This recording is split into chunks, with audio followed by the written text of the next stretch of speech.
আসসালামু আলাইকুম।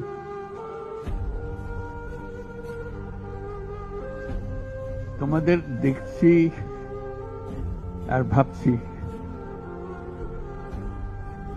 কি একটা স্বপ্ন আমাদের সবার সামনে, তোমাদের সামনে, জাতির সামনে তোমরা নিয়ে এসছো। প্রথম শুরুতেই আমরা যারা শহীদ হয়েছে তাদের কথা স্মরণ করি। যারা শহীদ হয়েছে তারা চলে গেছে, এবং তোমাদের দিকে তাকাচ্ছিলাম, ভাবছিলাম তোমরাও শহীদ হয়েছে। এটা শুধু ভাগ্যের খেলা, তুমি এদিকে রয়ে গেছো, সে ওদিকে চলে গেছে। আজকে তারা আমাদের সঙ্গে বসতে পারত,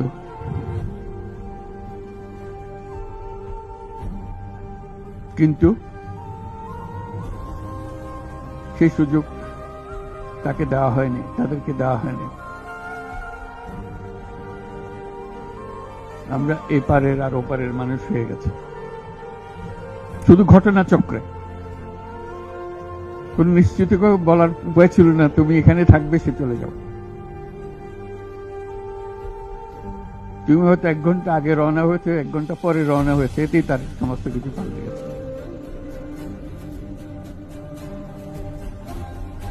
যখন হাসপাতালে যাই তাদের দেখার জন্য,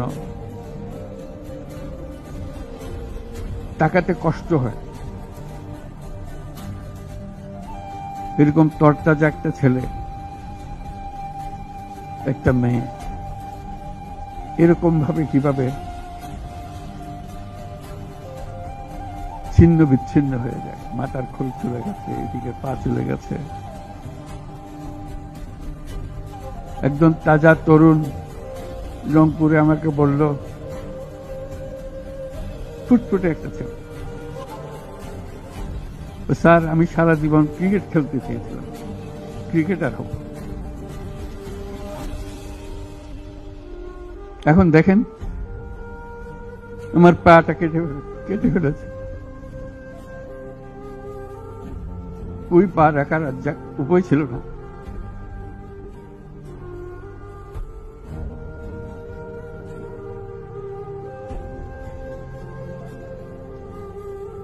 সে আমাকে জিজ্ঞেস করে, স্যার আমি ক্রিকেট খেলবো কি করে?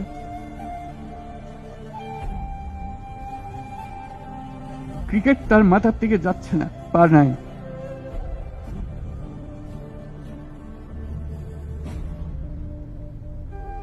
যতবার দেখি ততবার মনের সামনে প্রশ্ন জাগে। এটাই আমরা বাংলাদেশ বানিয়েছিলাম, যেতগুলো তাজা প্রাণ তাদেরকে ছেড়ে চলে যেতে হয়েছে।